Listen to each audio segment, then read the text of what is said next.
हम कर रहे थे नौ तत्वों में से तीसरा तत्व। तीसरे तत्व का नाम है पुण्य तत्व। हमने देखा कि हम पुण्य कर्म का बंध कैसे कर सकते हैं। हम बंधन कर सकते हैं 9 तरीकों से। 9 तरीके कौन कौन से थे? अन्न पुण्य, पान पुण्य, लयन पुण्य, शयन पुण्य, वस्त्र पुण्य, मन पुण्य, वचन पुण्य, काया पुण्य और नमस्कार पुण्य। ठीक है, तो ये 9 तरीके ऐसे थे जिससे हम पुण्य कर्म को बांध सकते हैं।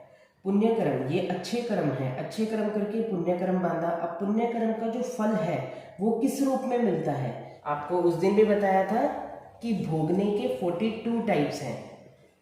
42 तरीके से हम पुण्य कर्म को भोग सकते हैं।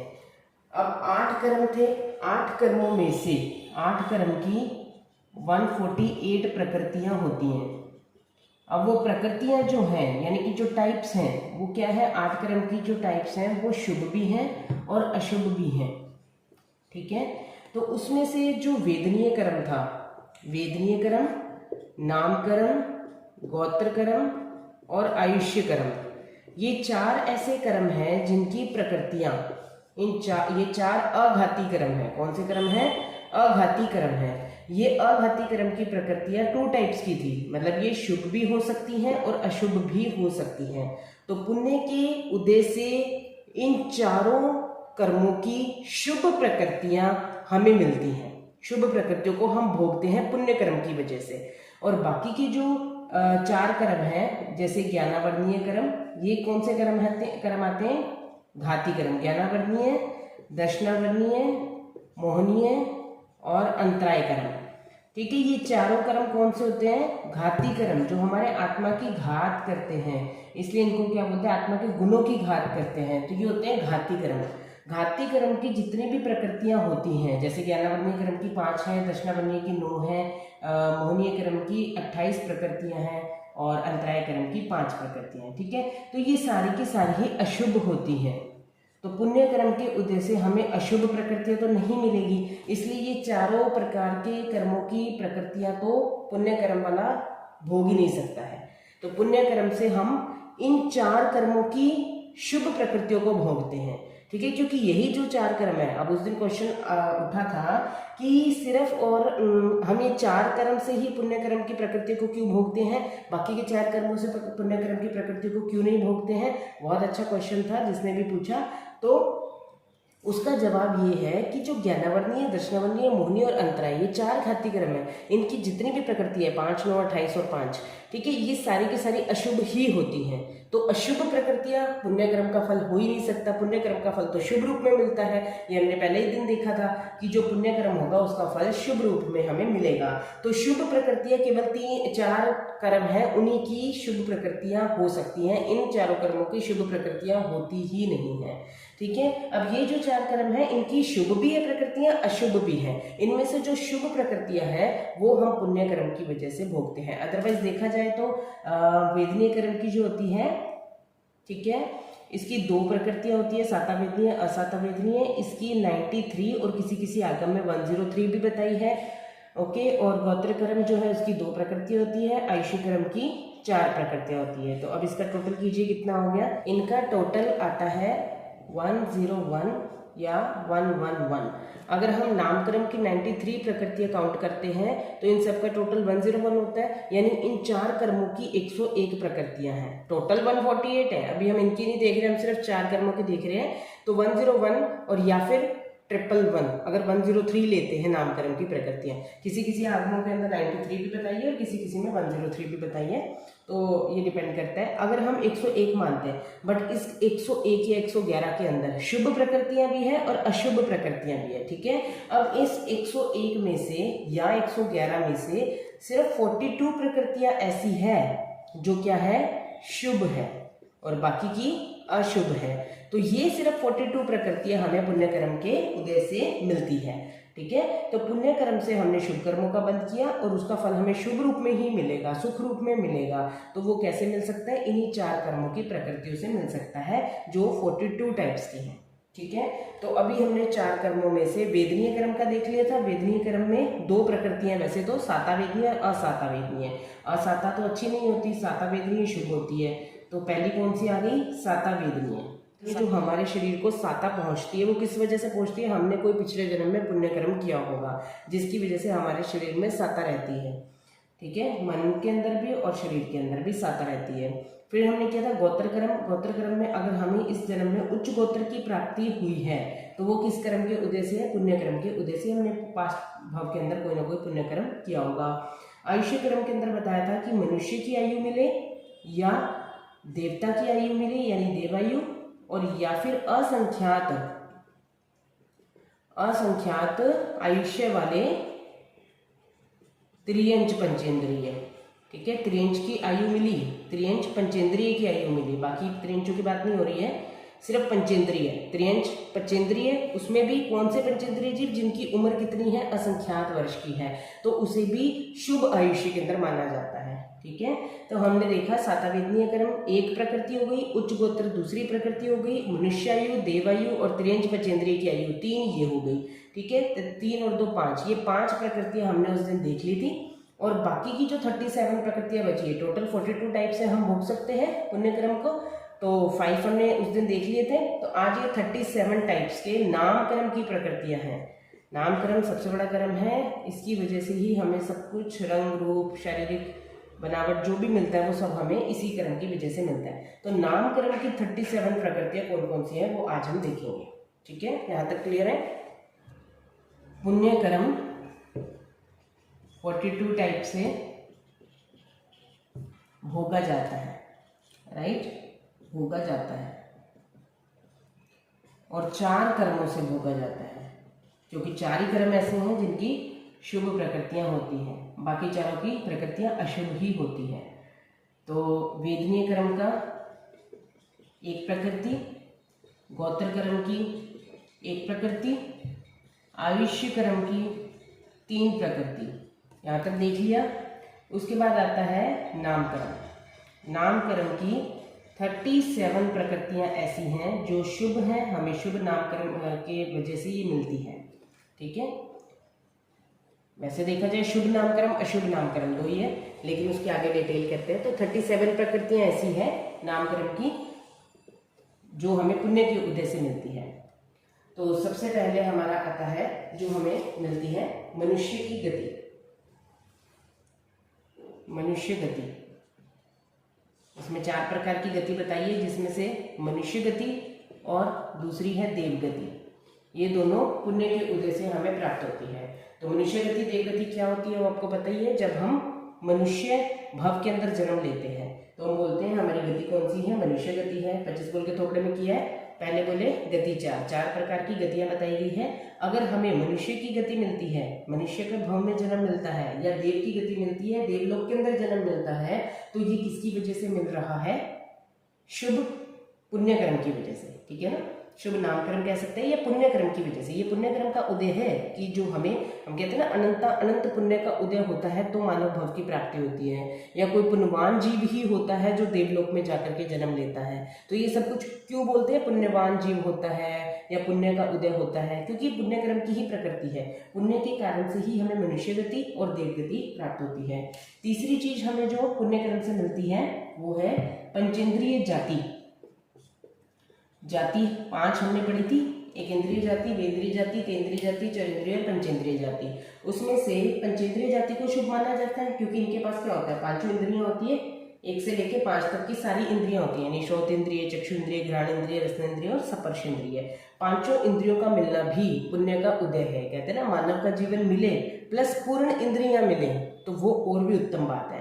तो ये पुण्य कर्म का ही फल है अगर हमें पंचेंद्रिय जाति मिलती है, यानी 5 इंद्रियां पूर्ण मिलती हैं। ठीक है, तो 5 इंद्रियां कौन सी है वो आपको क्लियर ही है, अभी बताया मैंने जैसा। उसके बाद आता है 5 प्रकार के हमने शरीर देखे थे।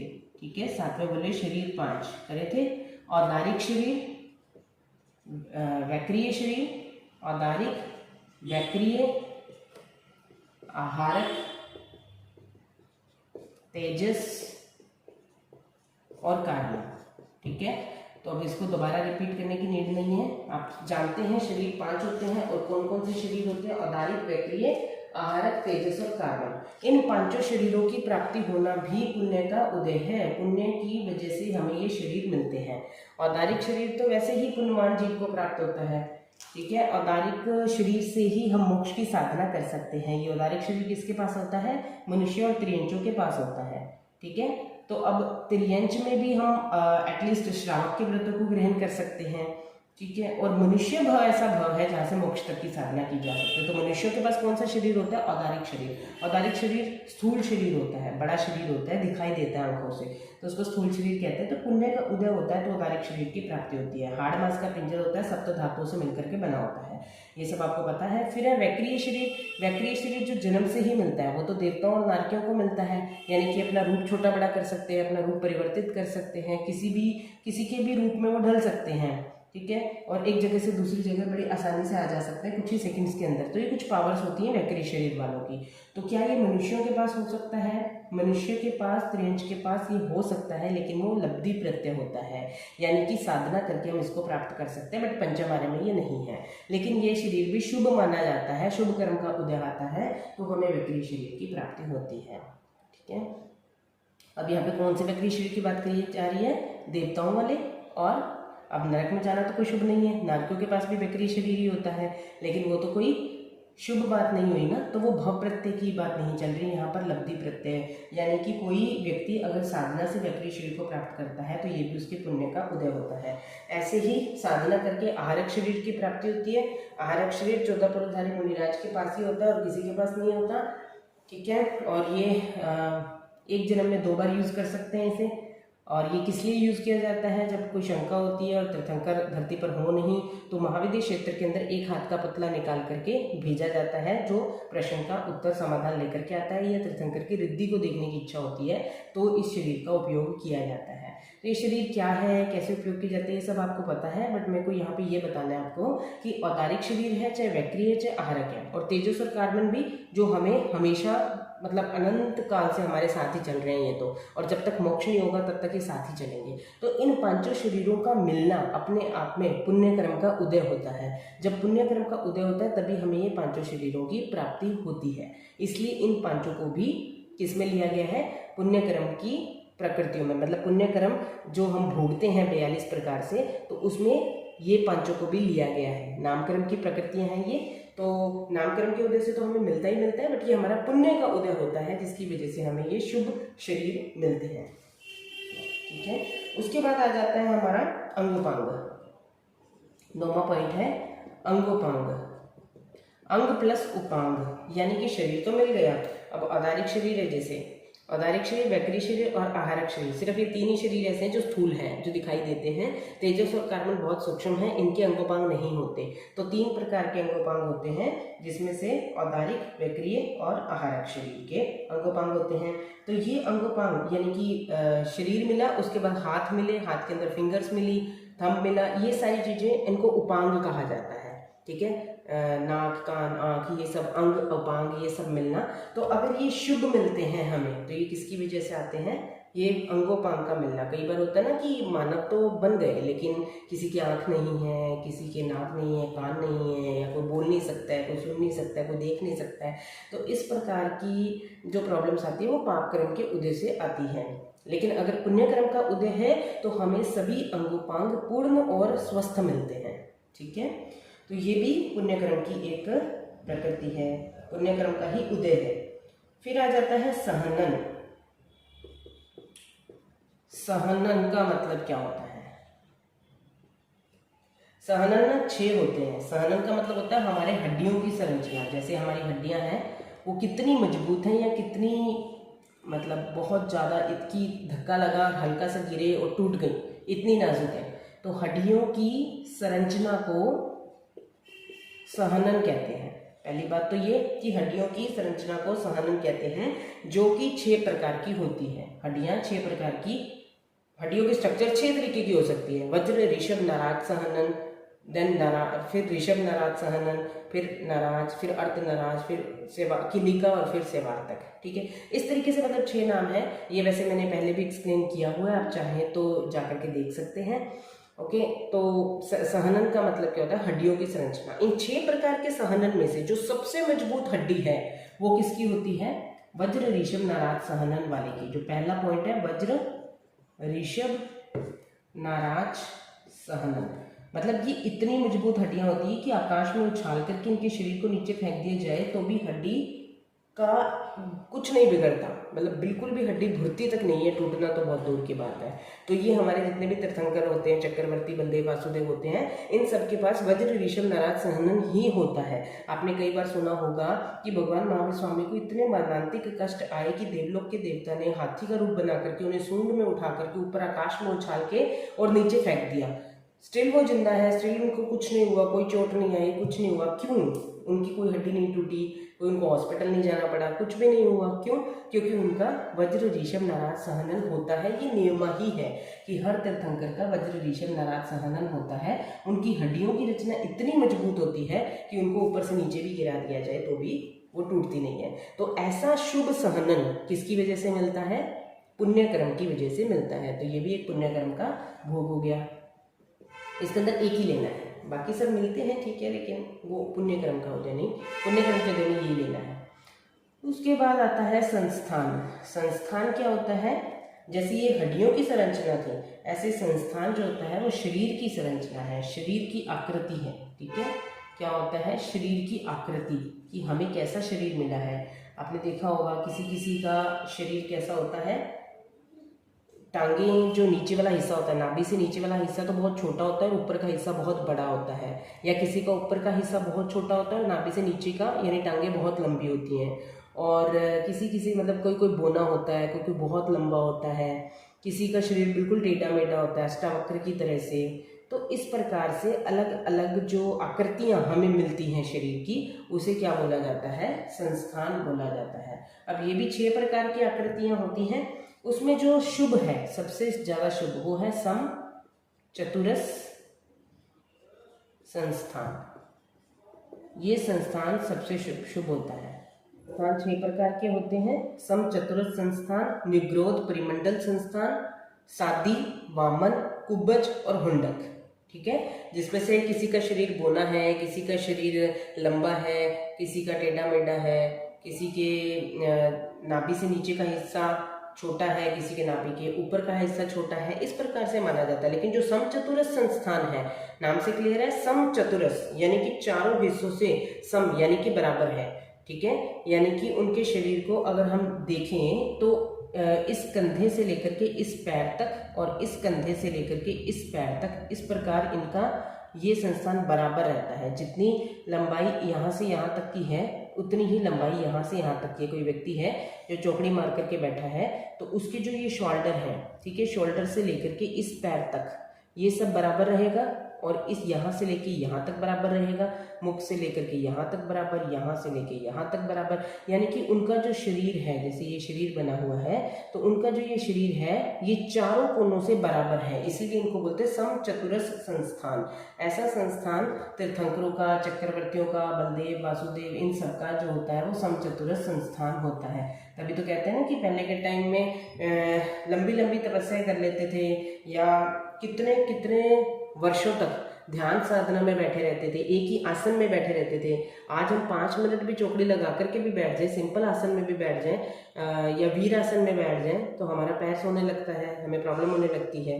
लेकिन पहले के टाइम के जो साधु साधियाँ थे, जो तीर्थंकर परमात्मा थे या चक्रवर्ती बलदेव वासुदेव थे, वो लंबे लंबे टाइम तक एक ही पोस्चर में बैठ सकते थे। उसका कारण क्या था कि उनका समचतुरस संस्थान था। ठीक है, उनकी शरीर की आकृति ही ऐसी थी कि ना उनका कोई पैर सोता था, ना उनको कोई परेशानी होती थी। हमारा तो ब्लड सर्कुलेशन रुक जाता है 5 से 10 मिनट 15 मिनट बैठे तो, ठीक है, तो ऐसा नहीं होता था उनके। तो ये जो समचतुरस संस्थान मिलता है ये भी पुण्यकर्म के उदय से ही हमें प्राप्त होता है। ठीक है, तो ये पुण्यकर्म की 11 प्रकृतियां हुई। उसके बाद आता है वर्ण, गंध, रस और स्पर्श। ठीक है, ये 4 चीजें हैं। मैंने यहाँ पर जो आपको बताया था अंगोपांग के बारे में कि अंगोपांग 3 ही शरीर के होते हैं। कौन कौन से? औदारिक अंगोपांग, वैक्री अंगोपांग और आहारक अंगोपांग। इन सब का प्राप्त होना, तो ये 3 माने जाएंगे। 9वां कौन सा हो गया? औदारिक अंगोपांग हो गया, यानी औदारिक शरीर के अंगोपांग स्वस्थ मिले हैं। और फिर 10 नंबर का पॉइंट क्या आएगा, वैक्रीय अंगोपांग, यानी कि वैक्रीय शरीर के अंगोपांग हमें अच्छे मिले हैं। और 11वां पॉइंट आएगा आहारक अंगोपांग, यानी आहारक शरीर के अंगोपांग हमें स्वस्थ मिले हैं। ठीक है, तो ये 3 पॉइंट यहाँ पर आएंगे। उसके बाद ये 11 हो गए, तो ये 12 नंबर हो जाएगा। हमें वज्र ऋषभ नाराज सनन की प्राप्ति हुई है 12 और समचतुरस्र संस्थान की प्राप्ति हुई है 13। तो ये 13 प्रकृतियां हो गई नामकरण की, जो कि शुभ है। अब उसके बाद आता है 14 नंबर, शुभ वर्ण। वर्ण आपको पता है 5 होते हैं, काला, नीला, लाल, पीला, सफेद। ठीक है, शुभ गंध, गंध 2 प्रकार की होती है, सुगंध और दुर्गंध। ठीक है, 16वां आता है शुभ रस, रस 5 प्रकार के होते हैं, तीखा, कड़वा, कुशैला, खट्टा और मीठा। और शुभ स्पर्श, स्पर्श 8 प्रकार के होते हैं, कोमल, कठोर, शुभ स्पर्श। ठीक है, ठंडा, गर्म, हल्का, भारी, कोमल, कठोर, रूखा और चिकना, ये 8 प्रकार के स्पर्श होते हैं।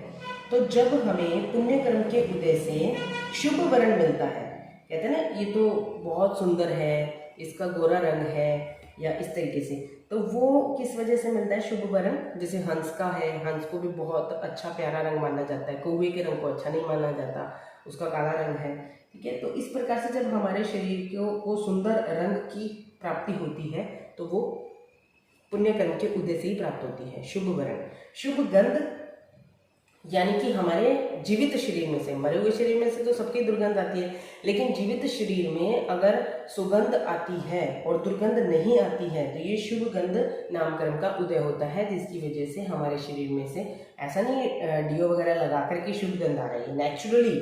ठीक है, जितने भी तीर्थंकर वगैरह होते हैं उनके शरीर में से भी कमल के समान हर समय महक आती रहती है, चाहे वो 50-50 दिन तक, 100-100 दिन तक नहाए ना। अब तीर्थंकर है, दीक्षा लेने के बाद तो नहीं नहाते, लेकिन उनके शरीर में से शुभ गंध आती है, कमल के फूल के समान गंध आती है। ठीक है, तो शुभ वर्ण, शुभ गंध, शुभ रस, हमारे शरीर के अंदर भी 5 प्रकार के रस होते हैं, तो उसमें से जो शुभ रस होते हैं वो शुभ रस नामकरण की वजह से होते हैं। ऐसे ही शुभ स्पर्श, किसी किसी के शरीर का स्पर्श इतना खुरदरा होता है कि वो हमें बिल्कुल भी अच्छा नहीं लगता, लेकिन किसी किसी का स्पर्श इतना कोमल होता है, इतना अच्छा लगता है। ठीक है, तो वो शुभ स्पर्श नामकरण की वजह से होता है। अब जैसे सुकुमालिका थी, नागश्री ब्राह्मणी ने जब कड़वा तुम्बा बहराया तो मरने के बाद वो सुकुमालिका बनी थी, और सुकुमालिका स्पर्श कैसा था, उसका स्पर्श ऐसा था, कोई उसे छू दे तो ऐसा लगता था जैसे उसका हाथ पकड़ा तो करंट आता है, इतना खतरनाक उसका स्पर्श था। तो ये अशुभ स्पर्श उसको किस वजह से मिला, उसके पाप कर्म की वजह से मिला, क्योंकि उसने संत के रोम रोम को तड़फाया था। जब संत ने वो कड़वा तुम्बा खाया तो उनके शरीर में जहर फैल गया और उनका रोम रोम तड़फ रहा था। उस पाप कर्म का उदय आया कि उनको अशुभ स्पर्श की प्राप्ति हुई। लेकिन जो शुभ वर्ण, शुभ गंध, शुभ रस और शुभ स्पर्श की प्राप्ति हमें होती है, वो पुण्य कर्म के उदय से होती है। उसके बाद आता है 17 हो गए, 20 रह गए अभी, है ना। या एक काम करते हैं, आज इतना ही रखते हैं। चलो आज इतना ही रखते हैं। जिन आज्ञा के विरुद्ध कुछ भी कहा गया हो तो इच्छामि दुक्कडम।